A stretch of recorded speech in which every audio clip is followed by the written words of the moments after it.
Welcome back. I'm your host, James Berry. On Everyday Ancestral, we talk about how ancestral wisdom can guide our modern choices, from food to environment to community. Bren Smith is our next guest. He is someone who's doing exactly that, but with the sea. A former commercial fisherman, he is now a pioneer in regenerative ocean farming, growing kelp and shellfish to restore ocean health, build climate resilience, and reshape how we feed ourselves. So today we dig into kelp on your plate, the promise of 3D ocean farms, and what it takes to re-anchor our food systems back into living waters. I don't talk to healthy people very much, so this is exciting.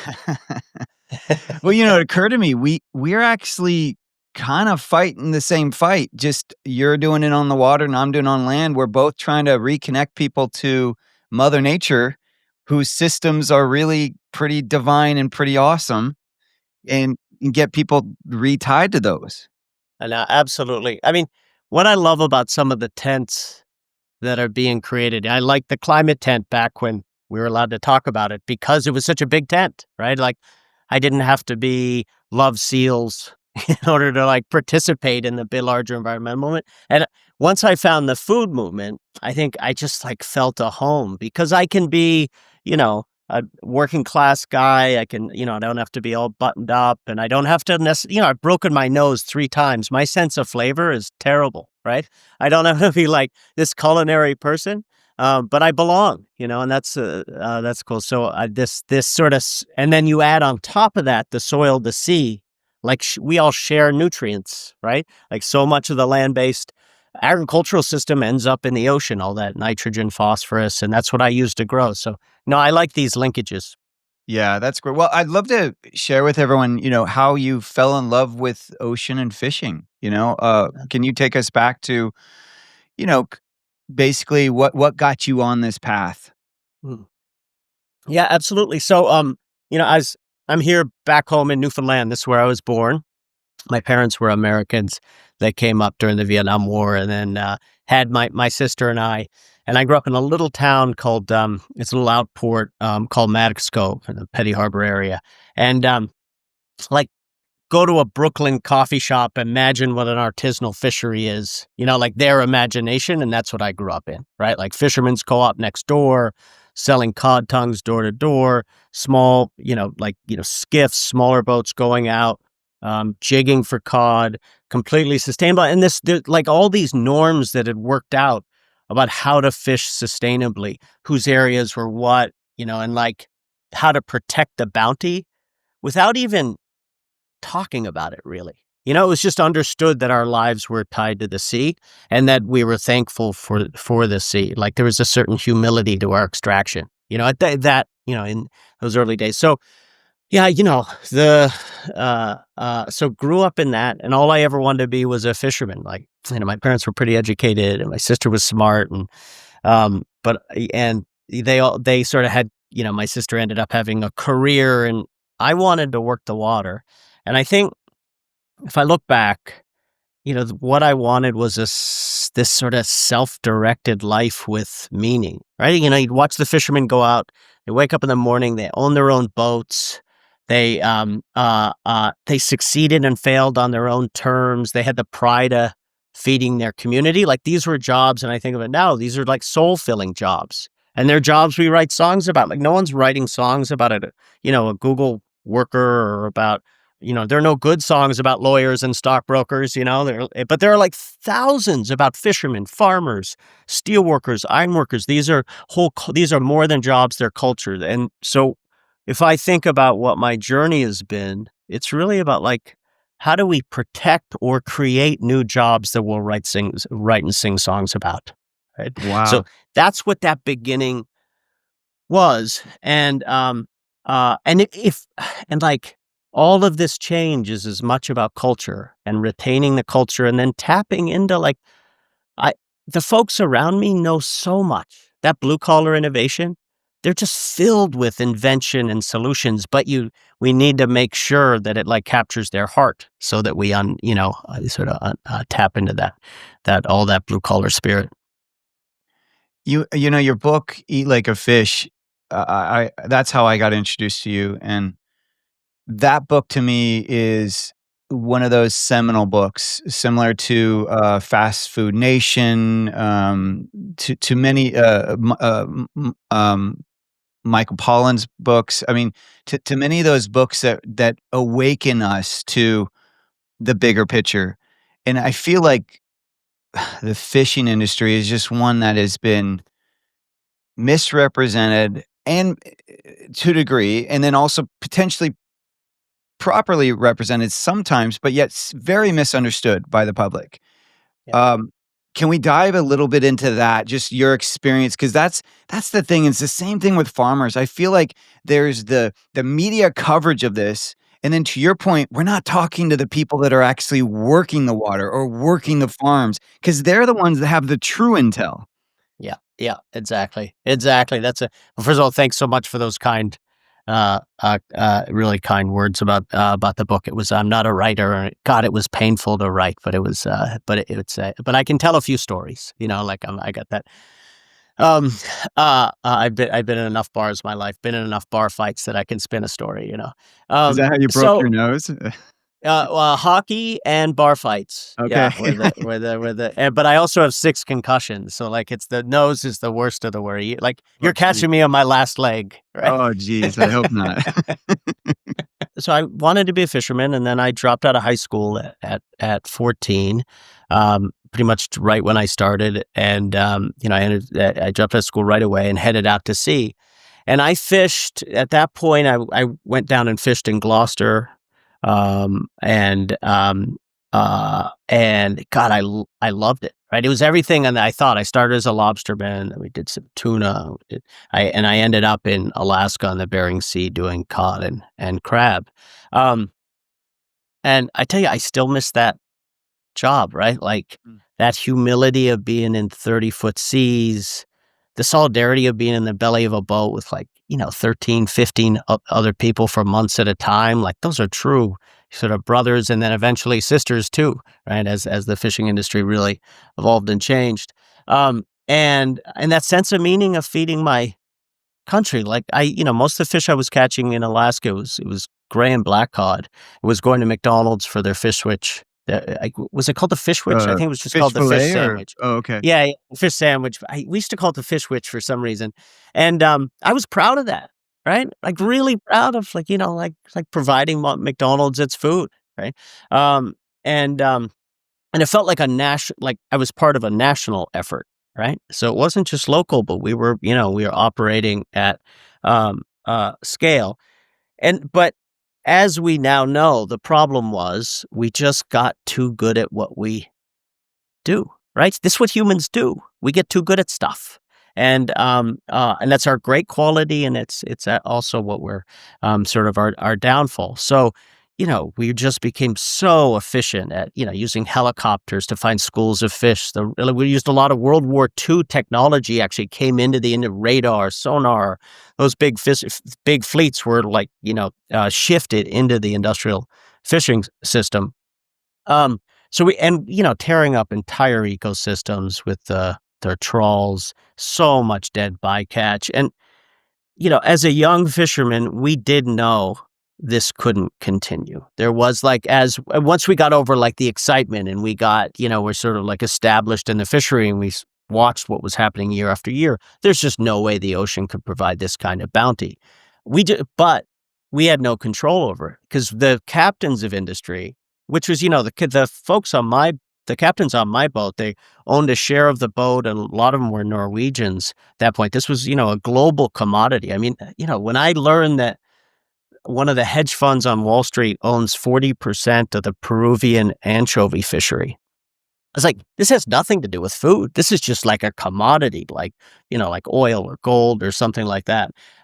So we had no control. And actually the captains of industry, what they decided to do was fish the last fish, right? Just chase fewer and fewer fish further and further out to sea. They were heading into retirement, so it's like, how much can we catch it, get in 10 years? And the rest of us on the back of the boats, we're thinking differently. We're like, no, we want to die in our boats one day, 50 years from now. This is about actually a way of life, being on the ocean and making a good living, right? And all 3 of those, being able to have healthcare and send my kids to college, all that sort of stuff. And it was an excellent job. So, I think that was I think, like, the environmental community really saw the destruction, and they were right about that, right? No question. What they didn't see was what they did was they created enemies, right?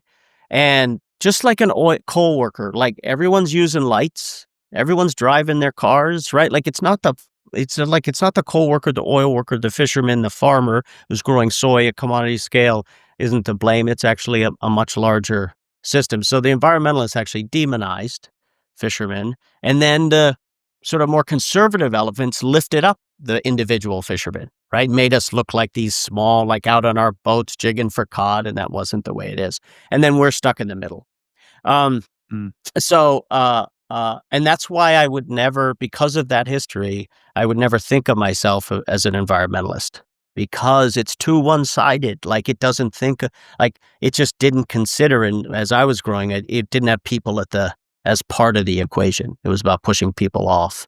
And I would say, and we can talk about it later, but like I still see that in huge strains of the environmental movement, the conservation movements, the folks that are like hell-bent on creating marine parks, things like that. It's like, how do we get folks that work for a living out of the way and maybe just give them money, right? I remember Bill McKibben saying this way back, and he's become sort of so much more sophisticated in this, but Bill McKibben, the father of the climate change movement around coal work and others, he's like, oh, we'll just, we'll pay them. We'll send them, we'll eliminate coal and then we'll make sure they're taken care of. And we don't want to be taken care of, right? Like we don't You want want money in purpose, it. right? Yeah, purpose. There's a famous story. There are two stories we tell all the time around here. And one is about, the fisherman that the government buys back the fishing license, gives him great money for it, a couple $100,000, right? The fishing license, and he beaches the boat and then buys a new truck, and then every day drives down to the dock 4 a.m. and drinks himself to death.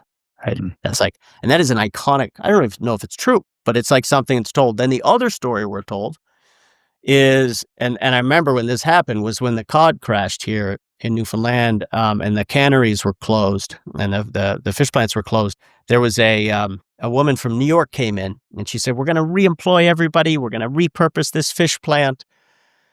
And it was to make seatbelts for pets. This was her idea. This is like, I don't know, in 97 or something like that, right?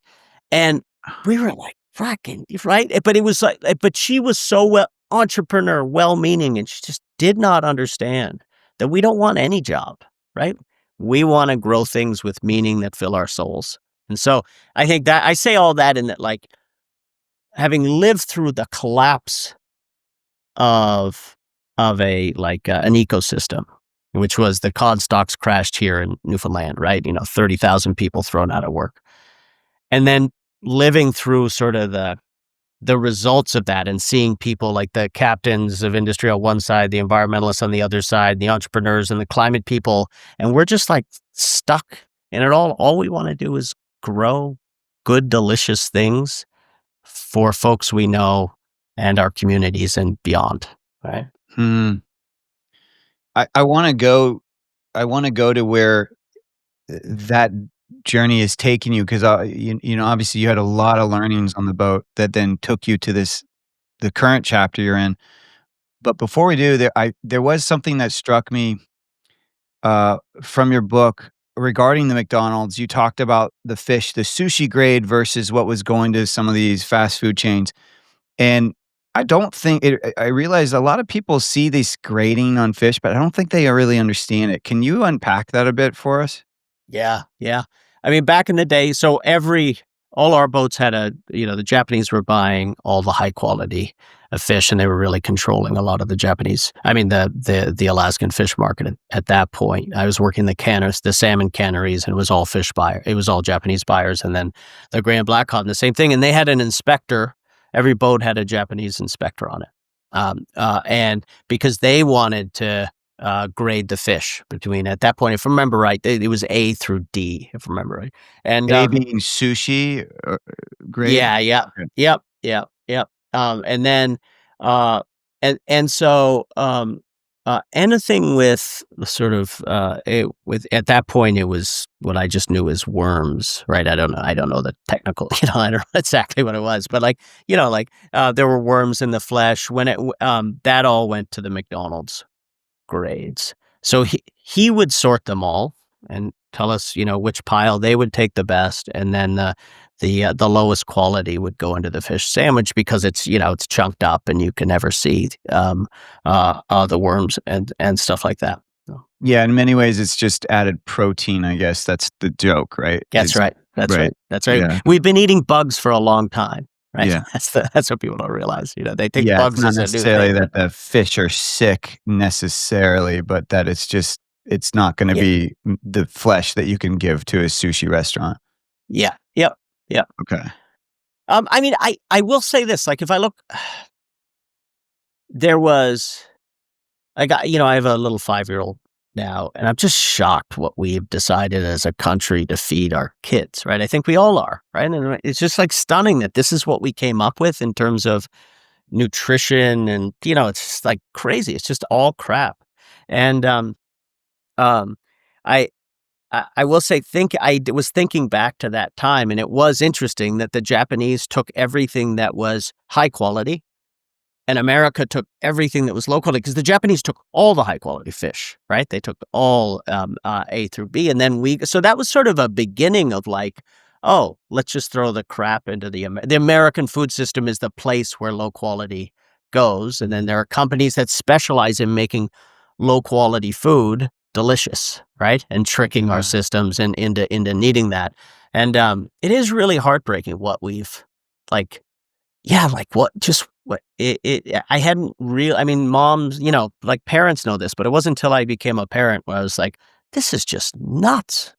It's like a society that's decided to do this with food. It's kinda like, how we run school cafeterias, right? Where Yeah. most of the schools they're just feeding the kids crap, and it's all Yeah. brand, ultra-processed foods, not really conducive towards health, just And no sustenance. nutrition, Yeah. like nothing to help the kids grow, or like, yeah, it's just nuts.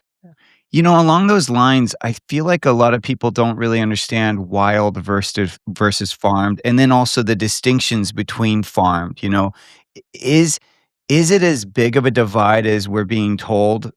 And attached to that is there a difference between sustainably farmed and just farmed, and what is that difference? Yeah. Yeah. So it's rough being a consumer in the seafood world, right? Red, greens, blues, they switch apps, they switch it around. Like, they think about like ruining a nice date with your partner. You have to like pull out an app and look at the menu, and like it's changed since last week. It's like, it's just, if you're like, fucking, I'm going to eat chicken, it's like, this is ridiculous. And, and it just shows it's a broken system, I think. That level of complexity, the amount of money that goes into trying to figure out what a good fish is and to give it a label and stuff like that is just stunning. So I just want to like, as I get asked all the time, what should I eat? And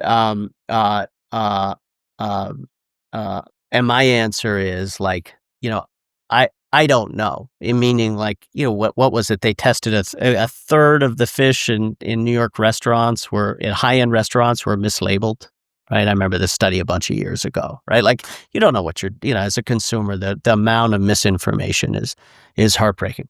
I, um, and the principle, like Paul Greenberg's principles of, eating lower in the food chain, absolutely, right?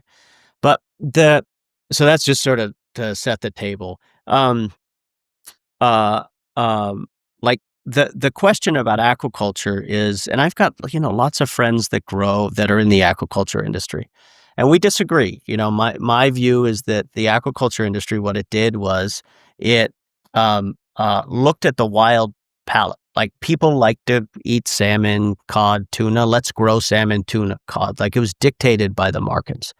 And instead of, but like that's a wild taste that doesn't like pause for a moment and look at the ocean and ask, okay, what's unique about the ocean as an agricultural space? What are the things we can grow that the ocean will allow us to grow? The unit economics work, and then shift markets. And I know it's hard to shift markets, right? There's just and shift flavor and taste. But what's happened is that, we're growing highly intense, feed intensive, huge amount of pollution. We're just jailing fish, and it's just expensive to jail and feed fish, right? And I'd say the industry, fish farming, is in its environmental, uh, it's still in like a environmental incubator. Like, it came out too early. Lots of folks are trying to lower the amount of wild fish that's going into the feed, deal with pollution, sea lice, all these things. They really are, and they are getting better. But they rushed out to market and created industrial farms, like polluting farms. And then it's the worst brand in the ocean, in the grocery store, is farm fish. And now everybody's trying to like figure out which is better as our wild fish stocks collapse. So it's like, so I don't even think of myself as like an aquaculture farmer, right? Like I'm saying this, like, I don't even want to get into that discussion. I feel bad for consumers, and it's just like, feel bad for fish. It's just a brutal space. Instead, the idea is to stop, to pause and say, okay, what's unique about the ocean? And let's imagine right now on land, we could pick from like the beginning, what are we going to grow? Like, would we say beef? I don't know. Right? Would we say, like, I don't know nothing about that, but would we say soy? Would we say, but that's the advantage we have now. We can be like, okay, what's the sea basket here that will grow? And when you stop and pause and you look at climate change and you look at sort of unit economics of what it takes to grow, it just makes sense to grow things that don't swim away and you don't have to feed.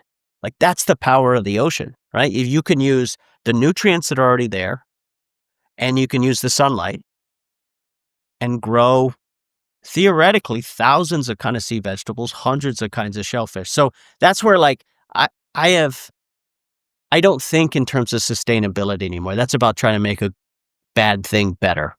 It's really important to go on that journey, right? With clothing, food, all sorts of stuff.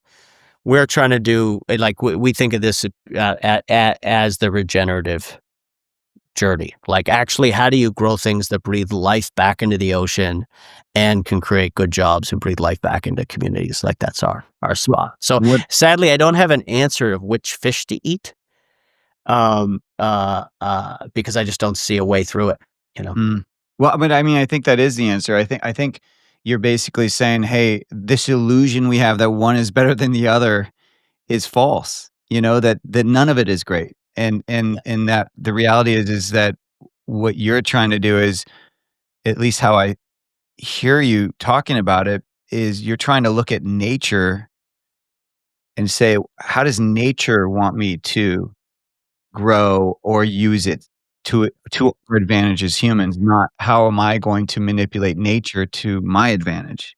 Absolutely. And I mean, I'd say that, like, you need to eat lower on the food chain. It is like the eating from your local waters. Absolutely. The, like, wild fishery, I deeply hope will always be part of our menu, right? It won't be with the collapse of the fish stocks and with rising populations and more pressures to eat from the ocean, right? It will, like, we can't be eating the same amount of fish all the time. But I hope it's this really cherished thing that you have once a week, once every 2 weeks, and really appreciate that this is the last wild food on Earth, right? Like, this is like, and there's a fisherman behind it that is like hunting and chasing this, and it's a beautiful life, and it's something we want to support, and it's a wonderful, nutritious food. But we just need to fill the plate with other things as well, right? It's and on the farmed piece, I mean, what is it? Half of all wild fish caught in China goes to feed farmed fish. What? Like, it's stunning. Yeah. Like, so aquaculture, there's US aquaculture, and then you move out and it is just so broken. Like, there are, I've been to farms where, you look underneath the fish farm and it is just dead zones all the way through. And essentially companies kill that water and then they move on to another site, set up their fish farm, kill the water. The amount of, millions of fish are dying all the time in these farms. It's just like, and I think I'm even more concerned of who owns them. Like, it's a couple global companies. These aren't like domestic fish farms in any, most the actually ones here in Canada were just purchased by the Japanese and I think the Norwegians, right? These are, and the same in Chile. Like, these are not locally owned, even regionally owned companies. They're a handful. So we're just creating if we're gonna recreate a farming system out in the ocean, let's use it to fix some other problems too. Let's make sure it's not purely vertically integrated. Which, let's get into that, because that's really, I think, where you've gone, right, in this chapter of your life. So what is something that kelp or shellfish can do that land crops wish they could? How are you revolutionizing sea farming? Yeah. So like to step back and say we will be eating an incredible amount of shellfish and seaweed from the ocean. I'm absolutely positive this. And the reason is, one, like, drought and nutrient crisis on land is pushing our food system out to sea. It's just like it is, and it is just making it more and more harder and more expensive to grow food on land, right? And our wild fisheries can't handle that burden of more people needing more food from the ocean. So we're going to be farming. There's just no question about it. And then it goes to what we were talking about, like, what's that going to look like, right? And so we really believe that it's going to be shellfish and seaweed, if nothing else, because the price is going to be stable, right? Like, the climate economy winds are at our back. Anybody that's growing zero input food, right? Our food requires no fresh water, no land, no feed of any type, no fertilizer. Anybody that can do that, as the price of, what is corn supposed to go up 150% in the next decade? Like, it's just crazy, right? So it's going to get more and more expensive to grow a whole set of crops, and ours is going to remain stable. So it's part of our future. The question is it going to be delicious, creative? Is it going to bring life into communities? Like, can we build a system out there that we're proud of? And I think that's what I'm excited. Like, I'm not it's like, I didn't ever plan to grow seaweed, right? And I'm not like real excited about seaweed. Like, I think seaweeds, I can talk endlessly. I find it like really fascinating, but I wouldn't do this if this was just about, like, how special seaweed was. I think seaweed is a way to rethink our food system out the ocean and to solve some of those problems that I faced when I was young, which was, these hollowing out communities, the hollowing out of meaning, these loss of all this talent and skills. Like, how do we keep these coastal communities alive? Yeah. So can you talk a bit about the benefits of seaweed, even nutritionally? Sure. Because I think a lot of people still don't really see it as almost an exchange for kale or broccoli or something. They don't see them as one-to-one. Yeah. So so environmentally, sort of out of the park, right? Like we said, no inputs. Something like kelp captures multiple times more carbon than land-based plants. It's, these are rainforests of our ocean, right? They rebuild reefs. They soak up nitrogen, phosphorus. They're just like, you think of coral reefs in regions like kelp and oyster reefs are foundational sort of systems, right, to keep our oceans alive. So environmentally, great. As far as food, if you look at, I think 11,000 different plants in the ocean, right? And many of them are edible, but we haven't even looked at them, right? What's interesting is, I remember a bunch of years ago, I went around to see who had done the nutritional profile of seaweeds. And it was just like people were looking at a handful of them, right? Interesting. Basically just on custom and tradition. The only folks I found were a major global pet food company that had done an analysis of 250 types of seaweeds, a nutritional analysis, because they were very worried about the future of the price of their ingredients and climate change. So they were biomining essentially, right, in the ocean, looking for different nutrients for their pet food, right, because they were so price sensitive. It was like, and actually there's this whole history that I'm no expert on, but it turns out a lot of the innovation on like chewy granola bars and all sorts of stuff all come out of the pet food industry. The folks that invented pets, like all these different treats for pets, then that was then transferred into the snack industry. It's felt like all the different mouthfeels and crunches and stuff like that. Yeah, it's like this. Someone's got to write a story about it. Um, um, so, so there are just, you can get, depending on the seaweed, more vitamin C than oranges, more protein than red meat, and something like a nori, more D than milk. Like the nutrients are just packed in the ocean and in these plants. Now, they're not all in one, right? So kelp is like its protein level is low, for example. But as you begin looking at the plants and putting together dishes with different seaweeds, they can play a powerful role in keeping folks healthy. I think the challenge is, in the book, there's a chapter, Kelp is the new kale. And I think that was the stupidest thing I ever said, like looking back. Because the reason I said that was I'd never had kale before, right? Ever. And some like students from Yale came out from the Yale Sustainable Farm Program and came out to work on the farm, and they all had those kale shirts on. Yeah. They like sent big words, and we crossed it out as a joke with a marker and wrote kelp, right? So I was like, kelp is the new kale. I started saying it, like at events and things like that. And the trajectory of kale was that it was rabbit food, and then some high-end chefs got hold of it, and then they did a creative, amazing stuff. There was like a kale lobby and all these things, and then it moved down into middle-class food. But there was this like trajectory into high-end food, and then into the center of the plate. So, and it looked like that's what kelp was going to be, but it didn't go that way. And I think it's kelp flavor profile. It's a much harder flavor profile to break open, right? So I think it's more powerful as a crop than kale, meaning its climate benefits is a potential to scale. Just like the bounty of it is so much more powerful than kale, but it's taken a while to really figure out what are the sort of ingredient powers of kelp, and we went through this early. We were doing, like, everyone was doing salads for a while, right? And then everybody was doing noodles and different things, and it was like, yeah, it's good, but regular salad's better.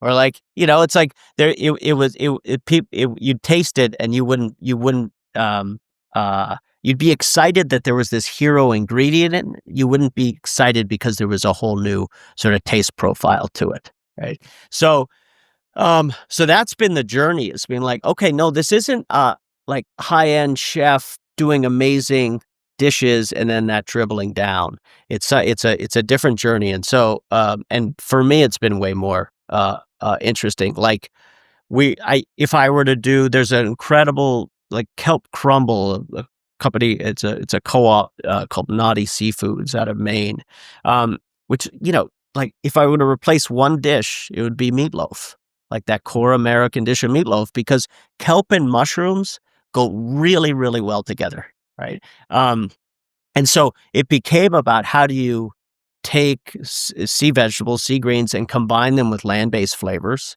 Because kelp is like, it's a flavor enhancer. It has that umami. I mean, I remember Rene Renzepi out on the boat telling me when he started Noma, like standard was he'd use kelp in order to get more flavor out of all his vegetables. He'd throw kelp in there, not to eat, but to enhance the flavor. So it's got all that umami. It has a great mouthfeel, sort of an al dente piece. It turns bright green when you cook it. So that move from like a seaweed into a sea green, so like its aesthetics are really strong. And then as a sodium alternative, things like that, you get an incredible sort of salty, natural saltiness that comes with it. So if you do like there's a salt marsh beef. There's a kelp beef out of the Hebrides Islands where the sheep, all eat kelp for the season, Oh, and and you taste it in their meat? you No get the kidding. umami, you get the saltiness, you get all this sort of marbling. Same with chickens, the yolks, the flavor. It's so kelp becomes this like thing to bring flavor back into our food system, right? That's one of its role. Like I think of kelp now not as a hero ingredient of like this climate change warrior. Rather, it's a great problem solver. It's a problem solver for, like, let's take something like sunscreens, right? It turns out kelp is an excellent because it's exposed half of the year, half of every day, usually out in the sun. It just has these incredible sort of qualities that as a natural sunscreen combined with other stuff, it functions really well. So all of our work at GreenWave really is like, how do we use kelp to address problems that other industries are facing? What will you just share with what GreenWave is for people? I don't think everyone's heard about that. Sure. So GreenWave is a nonprofit. Um, we work throughout North America, and we've got some programming in New Zealand and Argentina as well. And it has a couple components. We created an online platform where we open source how to do a hatchery, how to do seed banks, how to build your own farm, how to build processing lines, and then we also have sort of high touch programming. GreenWave came out like as the model began to gain momentum, I started training just folks I knew, friends of mine, former fishermen, to grow seaweed. It was like, 5 people a year. And we set up a website, and 8,000 people signed up for the farmer training program in the US, and then requests in over 100 countries. Like that was, I think, 9 years ago. Right. And so I got together with Emily Stengel, the co-founder at GreenWave, and we were like, okay, how do we do this seriously? Let's not create a company. Let's do a nonprofit. Because we need collaboration, not competition, as we're building this industry. Moved out there, but so GreenWave has this online platform, right? So it has the like information hub, the curriculum, things like that, farm design tools, budgeting tools, but also as a community with 6,000 people on it, has the seaweed source where farmers and buyers of seaweed can come and do forward contracting. And then we have something called the My Kelp app, which farmers use to take pictures and to record, take measurements on their farm. So we have like the best data set of kelp farming throughout North America. So that's one part of the program, and then we have a subsidy and program and granting program where farmers get paid to grow kelp. They actually get because what they're doing has all these environmental benefits. Right. The market doesn't pay for it, doesn't recognize that. So GreenWave actually gives up to $10,000 per farm, and then we have an infrastructure program where we help build hatcheries and processing lines. So we got a pretty robust program. We got a staff about 25, and it's great because it's made me obsolete. Like the folks doing it are just, it's. Did you find that the fishermen that moved to this model were to what you spoke about earlier? Did they feel fulfilled? So it's been like we don't know what the kelp farmer of the future is going to be. Like it is not. I thought it was all going to like former addicts like me. That was, and there is that, right? We got folks running 90-foot trawlers out doing it on the shoulder season, when they're, they'll fish, and in the winter they'll grow kelp. We got shell fishermen who, were just oystermen, now they bring in kelp, and now they're doing polyculture, which is, I think, really important. But if you look at the folks out there, it's like everything from so like folks who wanted to grow on land but couldn't get land, like young farmers. It's cops, it's lawyers, it's climate activists, it's fishermen. It's just all over the place. And I think it's majority women that are in the industry at this point. And I think it's attracted a lot of people because it's not built yet. That feeling of like, oh, we get to build this, own it, create our own new rules. Pioneers, like the pirate sensibility, right? That we're like, and we get to build something from their own. So I think there's a lot of ownership of it. And so anyway, it's been fascinating. So I think the soul filling part, like that pride of growing, of like lifting a wall of plants out of the water. Like, yes, that's very soul filling, and it is interesting to see. I think, let's say the fishermen, like the former like the commercial fishermen, all the way to folks that are had cubicle jobs that entered. I think they're all creating an identity together, and we'll have to see in 10 years what it looks like. That I think it's the biggest surprise to me of who came into this. It's like all walks of life. Yeah. And it's not just seaweed, right? Because it's all it's the system is created where you have basically, I don't know if I'm using the right terminology, but like trees of seaweed. But Mhm. then at the bottom, you're also doing shellfish, right? And which So shellfish do you primarily do? Yeah, so I always did. I started out as an oysterman, right? I mean, that's Okay. and then I had to diversify into seaweed because I got wiped out by 2 hurricanes, right? And I just needed multiple species for multiple seasons, crops for different seasons, so that I'd be able to sort of keep my business alive. That was like the origin of my polyculture. But so I grew oysters, mussels, clams, scallops, and kelp. And I tried a bunch of other stuff as well, gracilaria and different things, but those are the ones I ended up centering on. And I think the polyculture thing is key. I mean, there's been a risk as the kelp industry has gained momentum. I think there's some folks have come in, some big sort of speculative players that want to do monoculture farms, and we all started very intentionally as polyculture, right? Because Mother Nature functions in a reef system. And what we've learned, if you grow kelp next to mussels, it's stunning. You get 20% higher yield of kelp if these are grown together, right? Like Interesting. these species don't compete. You'd think they would. I still don't really understand why this happens, but they don't compete. They work together, and the reef system is how to get the most productivity out of a farm. That's fascinating. It makes you wonder if well, that is true on land as well, of course. There's certain, like tomatoes grow really well with certain herbs, right? And they help Yeah, to actually keep the bugs off them. So there's lots of synergistic properties exactly. within nature. We just have Yeah. to tap into them, right?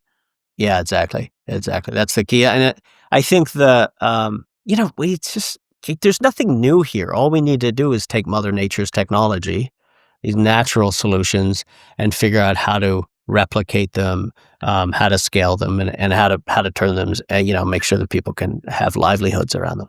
Now, do you think so? I was looking at kind of some of your timelines. I know 2017 was a big year of uh, getting honored for this work. From the Rolling Stone magazine, 25 people shaping the future, to the Time magazine, honoring your ocean farming as the best invention of 2017. And then that's 7 years ago now. So what are we seeing these days? Like, is there still that excitement? Because I feel like from my layman, perspective, it got hot for a while, but then I don't hear anyone talking about it now. Absolutely, absolutely, and I think there was like it wasn't a bubble, but there's a thing called what's it called? I forget what it is. There's some name for this hype curve where you have an idea that's going to be part of humanity's future, and growing plants underwater is going to be part of it, right? And then there's too much excitement, right? And you get all these different folks getting in, and you get then really speculative behavior.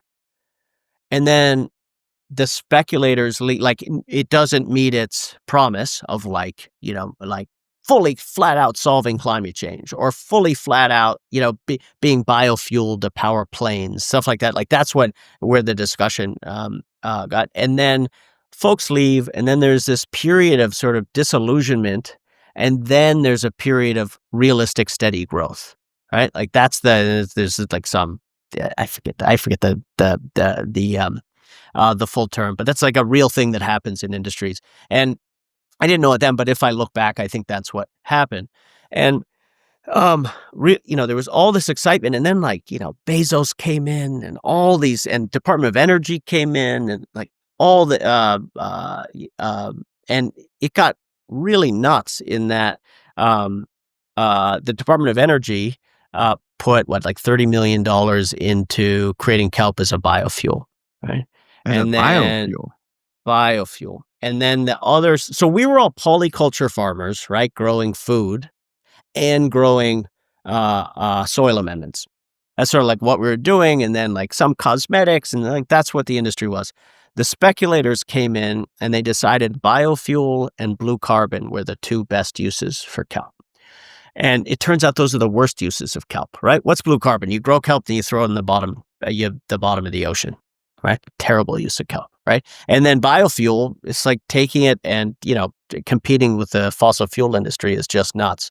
And And is it even efficient? Like, is it no, one it's of just those not. things where it actually takes more energy to create it that way?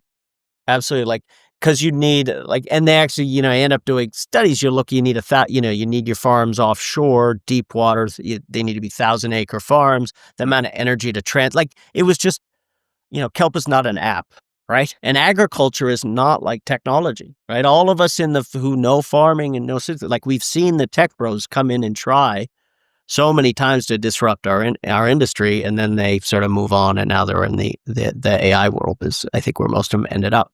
So, so that was like they took all the oxygen out of the room, and there were crazy plans. There was one company, Running Tide, that got money from one of the big cashless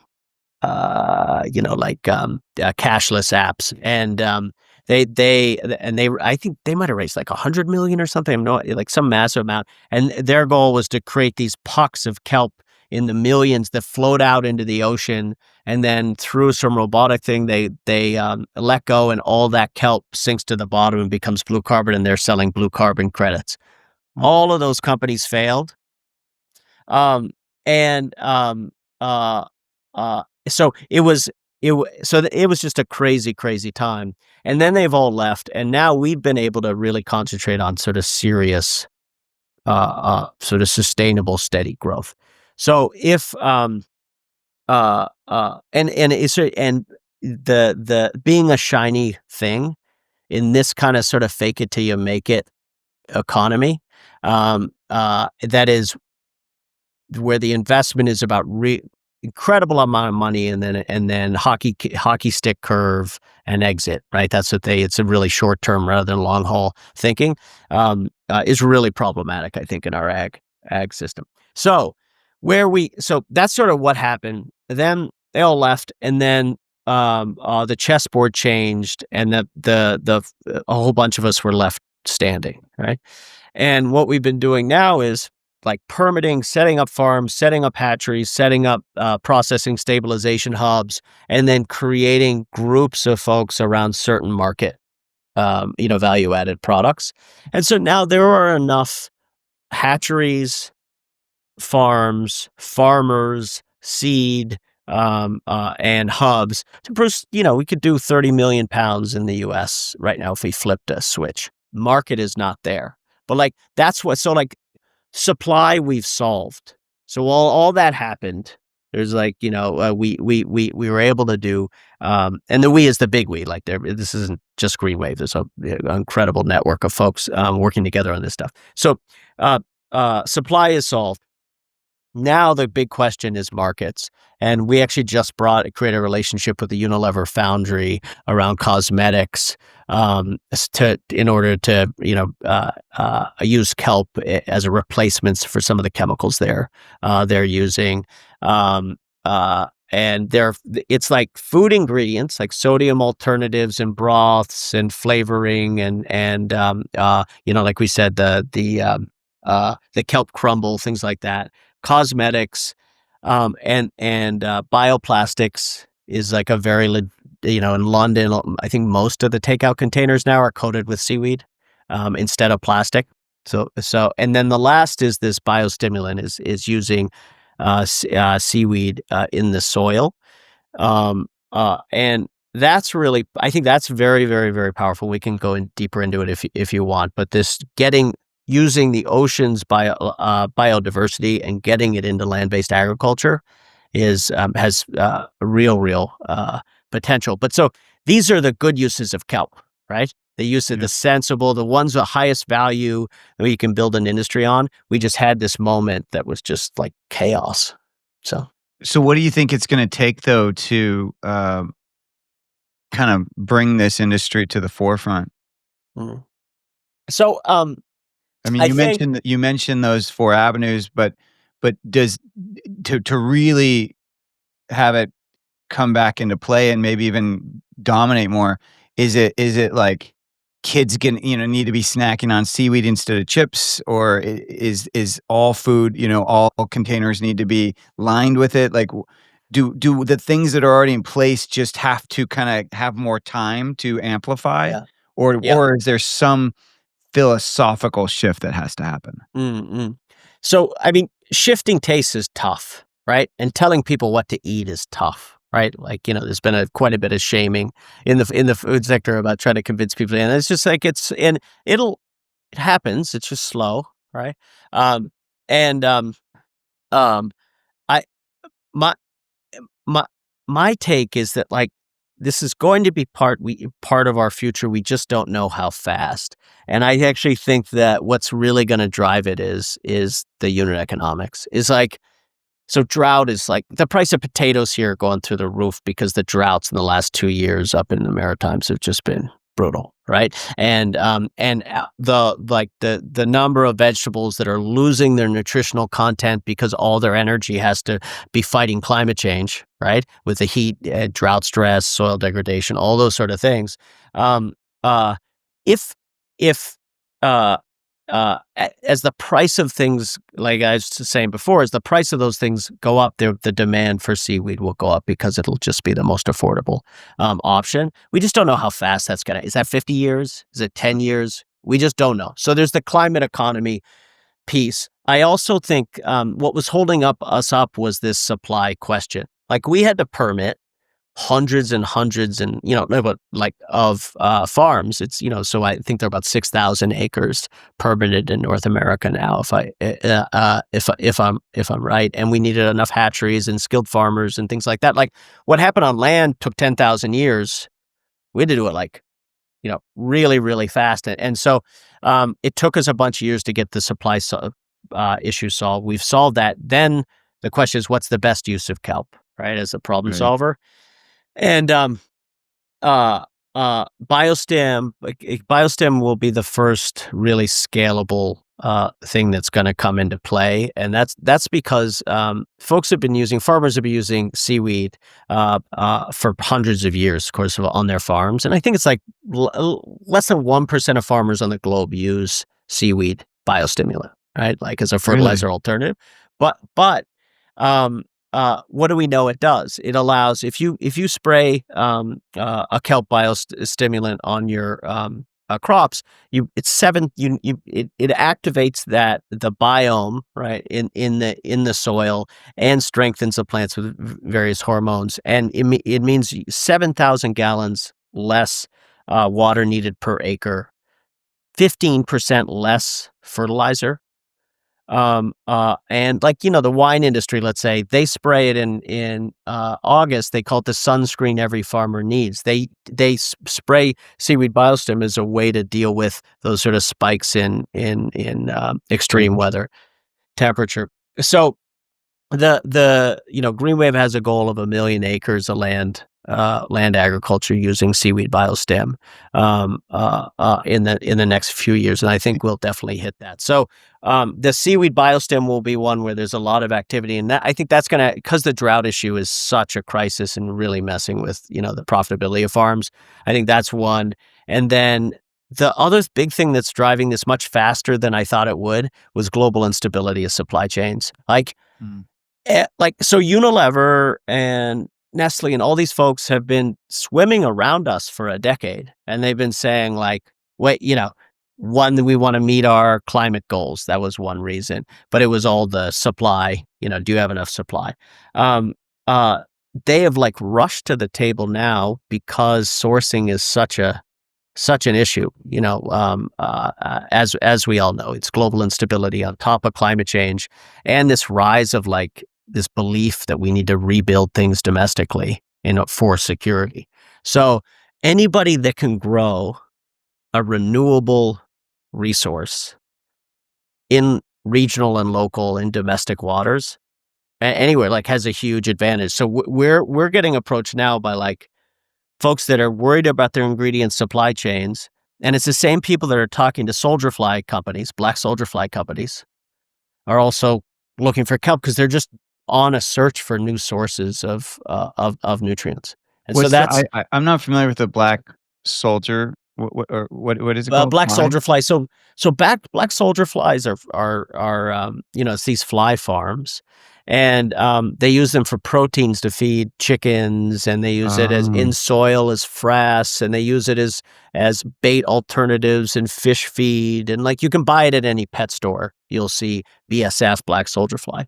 And so these farms are popping up all over Europe and Africa, in the U.S. and Canada. They're just starting to. But what's really interesting is to see some of the big strategic agricultural players look at those because, like, that are now investing in building these because they need sources of protein for their chickens, for example, right? Or they need fertilizer prices doubled in 2004. Right, they need because of the most of fertilizer is coming from Ukraine and Russia. Right, so they need domestic, secure sources of nutrients for their for ag. So this this sort of like build infrastructure, the look for rare earth minerals, all those sort of things. Oddly enough, and I didn't expect this, it just has shown itself, is that the fact that we can grow an incredible amount of seaweed in local waters, and there's all this good stuff in seaweed,